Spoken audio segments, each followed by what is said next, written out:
Alright, I'm going to go over a couple example proofs from the document I posted called Practice Proofs.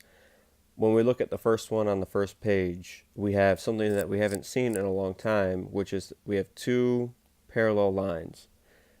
As I stated a couple times in class, we have three main culprits of what we need to use in these proofs, and that is vertical angles. That's when we have the X, or something that looks like a bow tie. Alternate interior angles, which is when we have that Z.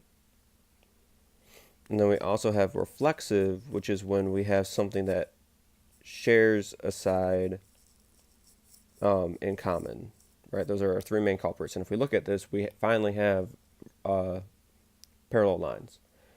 So when we see parallel lines, we should always go to alternate interior angles, and then here's that Z that they form. So if we look at the Z, the corners of the Z is where our congruent angles are.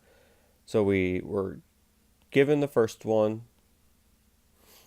we were given the second one that our lines are parallel, and then we used the alternate interior angle theorem to state that the two angles are congruent. We know when we're done with a piece of information when we get to our congruent symbol. So we were given one right away, so we don't have to do anything else with that. We were given two line segments are parallel. We didn't get anything that was congruent yet, so we know we have to do a second step. So that second step was just use the alternate interior angle, and now we have congruent angles. Reflexive property, as I said, that's when we have two shapes that share a side. Here's that side that's shared, so we can add some tick marks there. We have to use two. We can say AC is congruent to AC.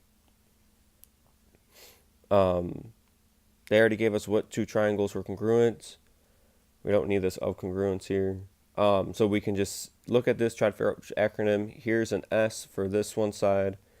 Here's an angle for this side. And then here's an S for the second side that we know have in common. So we have side, angle, then a side. If we work our way around the triangle, we have to get SAS. We would not be able to get SSA because we have to travel around the perimeter of the triangle. So that's SAS. What I wanted to do only for this problem would be to show what this would look like a flowchart. We have 5 rows for our 2-column proof, so we know we need 5 boxes in our flowchart. The flowchart templates that I gave you guys all looked like this, and I said sometimes you need all of them. Or maybe we need more. So if we look at this first one, we only have one thing from that given. So we could put it in either side. I'm just going to put it over here. We have BC is congruent to DA. All right, we're done. That was one of our sides. The next thing we said was BC is parallel to AD, and that was given. We aren't done with it yet because no congruent symbol. So that's how we know we had to say that two angles were congruent. So now we have our congruent symbol, and that was by the alternate interior angle theorem. Lastly, we could say that AC is congruent to itself, and that's by the reflexive property. So that's all the boxes we need. So since now I can actually erase the other boxes. So if you're drawing your template by hand, you don't have to draw empty boxes. We didn't use them. They don't have to be there. Lastly, we can say that triangle ABC is congruent to triangle CDA, and that was because of the SAS. Again, we're done. On Monday, you'll see what we need this extra box for. We haven't needed it yet at all yet. And that's our flowchart proof. So again, 1, 2, 3, 4, 5 boxes, 5 rows, and they even match perfectly, right? Here is row 1. Here's the box that matches it, and we put our statement in the box, and we put our reason underneath the box. If we move on to the second example from that page, we see this word that we really haven't used too much. We have bisects, and we have parallel. So I'm going to deal with the parallel first. So we have parallel sides A, B, and D, E, and we can form that Z by connecting. We actually form 2 different Z's here. So we're given that 2 line segments are parallel. We have angle B, angle D. And that was by the alternate interior angle theorem. as I said, we could form another Z. So let me change my highlight color. And we could do our two sides that are parallel and then the other transversal. So now we would know these two angles would be congruent, and that's by the same theorem. We could even say, just because there's tons of options here, we could say that these two angles, because they're vertical, are also congruent. But if we used only angles here, we wouldn't be able to prove the triangles are congruent because AAA is not a congruence criteria. So that's why we have to have some other piece of information. The other piece of information here is we know AE bisects BD. So remember what we said. This one is the one getting cut in half because it comes second. So that was our given in our picture. And in our proof here, it even says BC is congruent to DC. So it gives us which things are congruent to each other. But that would be the definition of bisect. So whenever we see one of those vocab words, we should be using the definition of it right away. We have a lot of options here because I did those vertical angles. Let's just say we didn't do vertical angles here and we just had our alternate interior angles. So if we look at this, we have angle, angle, then a side. Angle, angle, then a side. So this would be AAS, or you could just write it the opposite order. So SAA. And that is one of our criterion. If you use vertical angles, you might have possibly gotten ASA, depending on how you did it.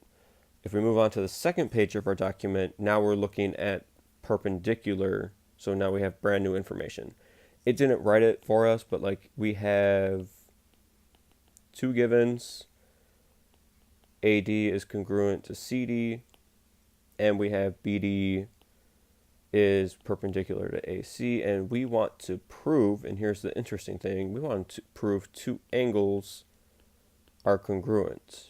And we'll talk about that. This is what our notes are going to look like on Monday as well. So given, that's our first congruence. We're good. Here's a second congruent. And a third congruence. So we have all of our congruences, but we just need to fill in the blanks. So AD and CD are congruent. That's even tick marked up already. And we have BD is perpendicular to AC. Some teachers make you do this middle step. I don't. So we can say automatically these two angles are congruent. So ADB is right here. It's going to be a 90-degree angle. CDB is over here. So that's just by the definition of perpendicular lines. We know that all those angles are 90, and if angles have the same measure, then they're all congruent. BD is congruent to BD. BD is right here, and notice how it's in both triangles. So that's going to be the reflexive property. And we can add in two tick marks there to show that that line's congruent to itself. So we can say triangle, and then I have to think here for a second, or just use line 4 and just change it to it, since somebody already thought to themselves what order these letters should go in. If we look at this, we have a side, angle, side, so this would be SAS, which is one of our criteria. Now that we know we have a congruent triangle, and this is where we usually stop at this green line. Now that we know these triangles are congruent, that means all of its parts are congruent. So the hypotenusa here are congruent. This angle is congruent, even though it never said it. Now that they're congruent triangles, all the pieces match up. So I added all my extra information in here. ABD is this angle. CBD is this angle. We can say that they're congruent because of the definition of congruent triangles. We also learned the acronym CBCTC. I'm not going to write it out because it's going to take too long, but that stands for corresponding parts of congruent triangles are congruent. That's on our green paper already. We used it in 11.1, but in 11.1 they told us this. Like 11.1 would have been, these two triangles are congruent, so we can say this. But now we're combining 11.3 and 4, with what we learned from 11.1. So that's going to be our new notes that we talk about on Monday. And I'll see you then.